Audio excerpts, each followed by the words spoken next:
बाद ने कहा कि घर आकर मैं सुखपूर्वक रहने लगा। कुछ ही दिनों में जैसे पिछली 2 यात्राओं के कष्ट और संकट भूल गया और तीसरी यात्रा की तैयारी शुरू कर दी। मैंने बगदाद से व्यापार की वस्तुएं ली और कुछ व्यापारियों के साथ बसरा के बंदरगाह पर जाकर एक जहाज पर सवार हुआ। हमारा जहाज कई द्वीपों में गया जहां व्यापार करके हम लोगों ने अच्छा लाभ कमाया। किंतु एक दिन हमारा जहाज तूफान में फंस गया। इसके कारण हम लोग सीधे मार्ग से भटक गए। अंत में एक द्वीप के पास जाकर जहाज ने लंगर डाल दिया और पाल खोल डाले। कप्तान ने ध्यान देकर द्वीप को देखा, फिर उसकी आंखों में आंसू बहने लगे। हमने इसका कारण पूछा तो उसने कहा, अब हम लोगों का भगवान ही रक्षक है, क्योंकि इस द्वीप के समीप ही जंगली लोगों के द्वीप हैं। उनके शरीर पर लाल लाल बाल होते हैं। इन वनवासियों से भटके हुए जहाजियों पर बड़े बड़े संकट आए हैं। वे हम लोगों से आकार में छोटे हैं, किंतु हम उनके आगे विवश हैं। यदि उनमें से एक भी हमारे हाथ से मारा जाए तो वे हमें चींटियों की तरह चारों ओर से घेर लेंगे और हमारा सफाया कर देंगे। हम सब लोग इस बात को सुनकर बहुत घबराए, किंतु कर ही क्या सकते थे। कुछ देर में जैसा कप्तान ने कहा था वैसा ही हुआ। जंगली लोगों का एक बड़ा समूह, जिनके शरीर छोटे छोटे थे और लाल रंग के बालों से भरे हुए थे, तट पर आए और तैरकर जहाज के चारों ओर आ गए। वे अपनी भाषा में कुछ कहने लगे, किंतु वो हमारी समझ में नहीं आया। वे बंदरों की तरह आसानी से जहाज पर चढ़ आए। उन्होंने पालों को लपेट दिया और लंगर की रस्सी काटकर जहाज को किनारे पर खींच लाए। उन्होंने हमें जहाज से उतार लिया और घसीटते हुए अपने द्वीप में ले गए। उस द्वीप के निकट कोई जहाज उनके डर से नहीं आता था, किंतु हमारी तो मौत ही हमें घसीट लाई थी। उन्होंने हमें एक घर के अंदर बंद कर दिया। हमने देखा कि आंगन में मनुष्यों की हड्डियों का एक ढेर जमा है और बहुत सी मोटी लोहे की छड़ें रखी हैं। हम ये देखकर भय के कारण अचेत हो गए।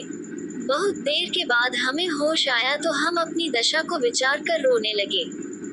अचानक एक दरवाजा खुला और अंदर से एक अत्यंत विशालकाय आदमी हमारे आंगन में आया। उसका शरीर ताड़ की तरह था और मुंह घोड़े की तरह। उसके केवल एक ही आंख थी जो माथे के बीच में थी और अंगारे की तरह दहक रही थी। उसके दांत बहुत बड़े और नुकीले थे और उसके मुख से बाहर निकले हुए थे। उसका निचला होंठ इतना बड़ा था कि उसकी छाती तक लटकता था। उसके कान हाथी जैसे थे और उसके कंधों को ढके हुए थे और उसके नाखून बड़े कड़े और घुमावदार थे, जैसे शिकारी जानवरों के होते हैं।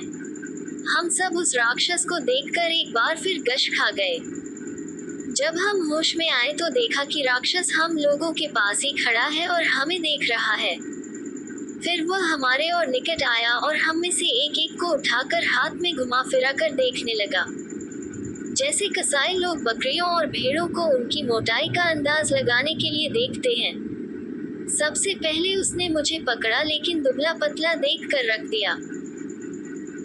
फिर उसने हर एक को इसी तरह देखा और अंत में कप्तान को सबसे मोटा ताजा पाकर उसे एक हाथ से पकड़ा और दूसरे हाथ से एक छड़ उसके शरीर में आर पार कर दी और फिर आग जलाकर कप्तान को भूनकर खा गया। फिर अंदर जाकर सो गया। उसके खर्राटे बादल की गरज की तरह आते रहे और रात भर हमें भयभीत करते रहे। दिन निकलने पर वह जागा और घर से बाहर चला गया। हम सब अपनी दशा पर रोने लगे। हमारी समझ ही में नहीं आ रहा था कि उस भयंकर राक्षस से किस प्रकार प्राण बच सकते हैं। हम सबने अपने को ईश्वर की इच्छा पर छोड़ दिया। घर से बाहर निकलकर हमने फल फूल खाकर भूख बुझाई। हमने चाहा कि रात को उस घर में न जाएं, किंतु और कोई स्थान था ही नहीं जहां रात बिताते। फिर राक्षस तो हमें ढूंढ निकालता ही। अतएव हम उसी मकान में आ गए। कुछ रात बीतने पर वह राक्षस फिर आया। उसने फिर हम लोगों को पहले की तरह उठा उठा कर देखा और हमारे एक साथी को अन्य लोगों की अपेक्षा अधिक मोटा ताजा पाकर उसके शरीर में छड़ घुसेड़कर भूनकर खा गया। सवेरे जब वह बाहर गया तो हम लोग बाहर निकले। हमारे कई साथियों ने कहा कि इस प्रकार की कष्टदायक मृत्यु से अच्छा है हम लोग समुद्र में डूब मरे। किंतु हम में से एक ने कहा कि हम लोग मुसलमान हैं और हमारे लिए आत्महत्या बड़ा पाप है। हमें यह न करना चाहिए कि राक्षस से बचने के लिए स्वयं अपनी हत्या कर लें। उसकी बात मानकर हम आत्महत्या से रुक गए और सोचने लगे कि कैसे जान बच सकती है। मुझे एक उपाय सूझा। मैंने कहा, देखो, यहाँ सागर तट पर बहुत सी लकड़ियाँ और रस्सियाँ मौजूद हैं। हम लोग इनकी 4-5 नावें बना लें और किसी जगह छुपाकर रख दें। यदि किसी प्रकार अवसर मिले तो हम उन पर निक भागेंगे।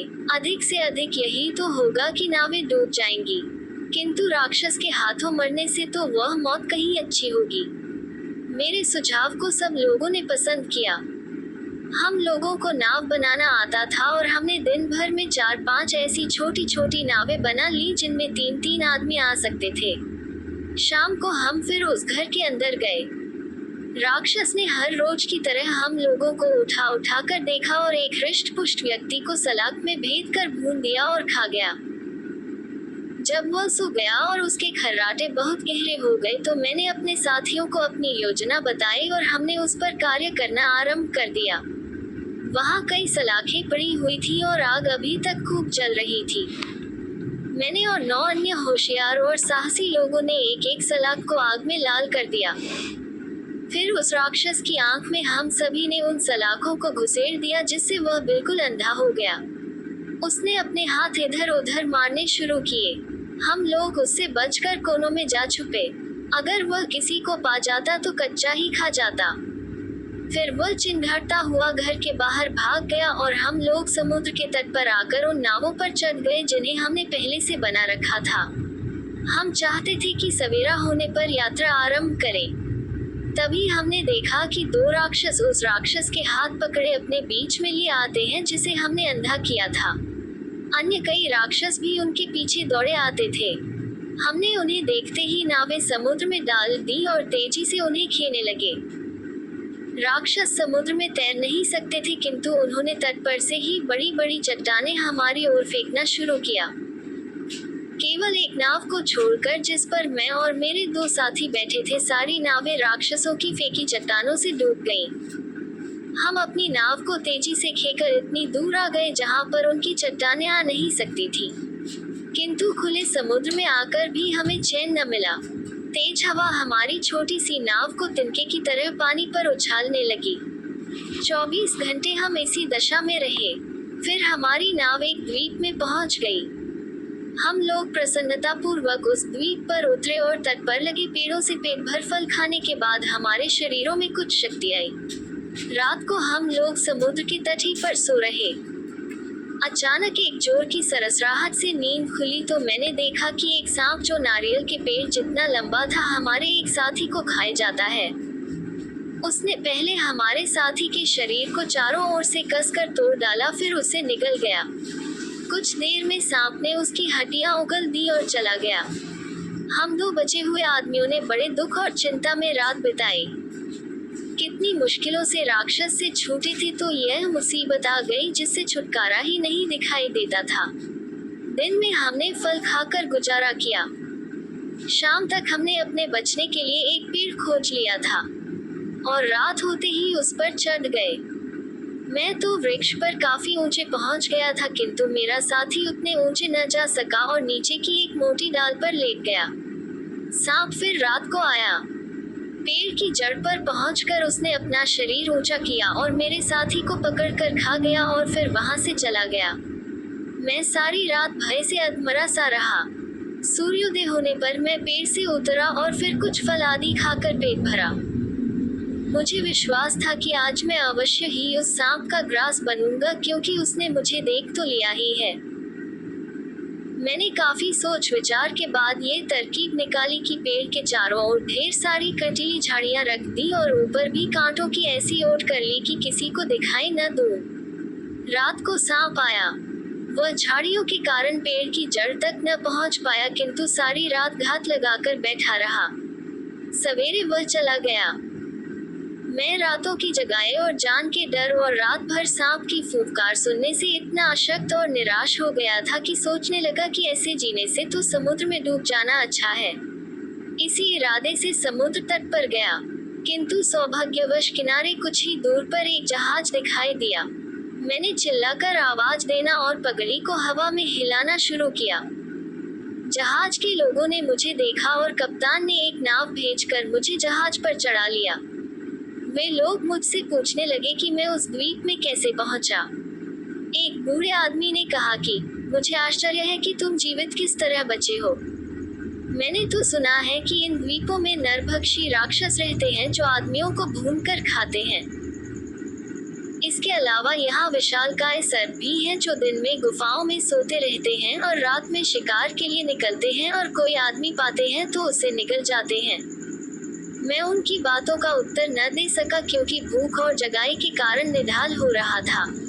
उन्होंने मुझे भोजन कराया और चूंकि मेरे वस्त्र तार तार हो रहे थे इसलिए एक जोड़ा कपड़ा भी मुझे दिया। फिर मैंने विस्तार पूर्वक अपनी विपत्तियों का वर्णन किया और बताया कि किस प्रकार राक्षस और सांप से बचा। सबने कहा कि तुम पर भगवान की बड़ी कृपा है जिससे तुम जीवित बच रहे। हम लोगों का जहाज सिलहट द्वीप में पहुंचा जहां चंदन होता है जो बहुत सी दवाओं में डाला जाता है। जहाज ने वहां लंगर डाला और व्यापारीगण अपना सामान लेकर द्वीप पर क्रय विक्रय करने के लिए उतर गए। कप्तान ने मुझसे कहा, भाई तुम बगदाद के निवासी हो। वहाँ के एक व्यापारी का बहुत सा माल बहुत दिनों से मेरे जहाज पर पड़ा है। तुम उसकी गठरियाँ ले जाकर उसके स्त्री बच्चों को दे देना। मैं चिट्ठी लिख दूंगा तो वे लोग तुम्हारी लदान की मजदूरी दे देंगे। मैंने उसको धन्यवाद दिया कि उसने मुझे काम तो दिलाया। उसने अपने लिपिक से कहा कि उस व्यापारी का माल इस आदमी को सौंप दे। लिपिक ने पूछा कि उस व्यापारी का नाम क्या था। कप्तान ने कहा कि माल का मालिक सिंदबाद जहाजी था। मुझे इस बात पर इतना आश्चर्य हुआ कि कप्तान का मुंह देखने लगा। कुछ देर में मैंने पहचाना कि मेरी दूसरी यात्रा में भी जहाज का कप्तान यही था। उस द्वीप पर मुझे सोता हुआ छोड़कर मेरे साथी जहाज पर चले गए थे और सभी ने समझ लिया था कि मैं कहीं मर खप गया हूँ। यद्यपि इस घटना को बहुत दिन नहीं हुए थे तथापि इधर लगातार पड़ने वाली विपत्तियों के कारण मेरे चेहरे का रंग और नक्श इतने बदल गए थे कि कप्तान मुझे पहचान नहीं सका। मैंने पूछा कि यह सामान क्या सिंदबाद जहाजी का है। कप्तान ने कहा, यह सामान निस्संदेह सिंदबाद का है। वह बगदाद का निवासी था और बसरा बंदरगाह से हमारे जहाज पर माल लेकर चढ़ा था। एक दिन हम लोग एक द्वीप पर पहुंचे और जहाज का लंगर डाला ताकि द्वीप से लेकर मीठा पानी जहाज पर भर लें। कई व्यापारी भी घूमने फिरने को उतर गए। उनमें सिंदबाद भी था। कुछ देर में अन्य लोग तो जहाज पर आ गए लेकिन सिंदबाद न आया। मैंने 4 घड़ी तक उसकी राह देखी किंतु जब हवा अनुकूल देखी तो मैंने पाल खोल दिए और जहाज को आगे बढ़ा दिया। मैंने पूछा कि तुम्हें क्या पूरा विश्वास है कि सिंदबाद मर गया है। कप्तान ने कहा कि मुझे इसमें कोई संदेह नहीं है कि सिंदबाद अब दुनिया में नहीं है। मैंने उससे कहा, तुम मुझे पूरे ध्यान से देखो और पहचानो कि मैं ही सिंदबाद हूँ कि नहीं। हुआ ये था कि द्वीप पर उतरकर मैं एक स्रोत के निकट खा पीकर गहरी नींद सो गया था। मेरे साथियों ने मुझे जगाया ही नहीं। शायद उन्हें यह मालूम भी न था कि मैं कहाँ सो रहा हूँ। जब मेरी आंख खुली और मैं समुद्र तट पर पहुंचा तो देखा कि तुम्हारा जहाज दूर चला गया है। कप्तान ने ये सुनकर मुझे ध्यानपूर्वक देखा और मुझे पहचान गया। उसने मुझे गले लगाया और भगवान को धन्यवाद दिया कि मैं जीवित हूँ हालांकि मुझे मरा हुआ समझ रहा था। उसने कहा, तुम्हारे माल को भी मैंने हर जगह व्यापार में लगाया और इस पर हर सौदे में मुनाफा हुआ है। अब मैं तुम्हारे माल को तुम्हारे मुनाफे के साथ तुम्हें सौंपता हूँ। ये कहकर उसने मुझे मेरी गठरियाँ सौंप दी और वह नकद राशि भी दे दी जो मेरे माल के व्यापार के लाभ के रूप में उसके पास थी। मुझे ये सब मिलने की कोई आशा नहीं थी और मैंने भगवान को लाख लाख धन्यवाद दिया। फिर हमारा जहाज सिलहट द्वीप से अन्य द्वीपों में गया जहाँ से हमने लोग दालचीनी आदि खरीदा। हमने दूर दूर की यात्रा की। एक जगह हमने इतने बड़े कछुए देखे जिनकी लंबाई चौड़ाई 50-50 हाथ की थी और अजीब मछलियाँ भी जो गाय की तरह दूध देती हैं। कछुओं का चमड़ा बहुत कड़ा होता है, उसकी ढालें बनाई जाती हैं। हमने एक और अजीब किस्म की मछलियाँ देखी। इसका रंग और मुंह जैसा होता है। घूमते फिरते हमारा जहाज बसरा के बंदरगाह में आया। वहाँ से मैं बगदाद आ गया। मैं कुशल क्षेम से अपने घर आने पर भगवान को लाख लाख धन्यवाद दिया। इस खुशी में मैंने बहुत सा धन भिखारियों को तथा निर्धनों की सहायतार्थ दिया। इस यात्रा में मुझे इतना लाभ हुआ कि जिसकी गिनती नहीं की जा सकती। मैंने दान आदि करने के अतिरिक्त कई सुंदर भवन तथा आराम आसाइश की चीजें भी खरीदी। तीसरी समुद्र यात्रा का वर्णन करने के बाद सिन्हवाद ने हिंदबाद को 400 दीनारें दी। उससे ये भी कहा कि कल तुम फिर इसी समय आना और तब मैं तुम्हें अपनी चौथी यात्रा का हाल सुनाऊंगा। चुनांचे सिंबाद तथा अन्य उपस्थित लोग सिंबाद के घर से विदा हुए। दूसरे दिन निश्चित समय पर सब लोग आए और भोजनोपरांत सिंबाद ने कहना शुरू किया।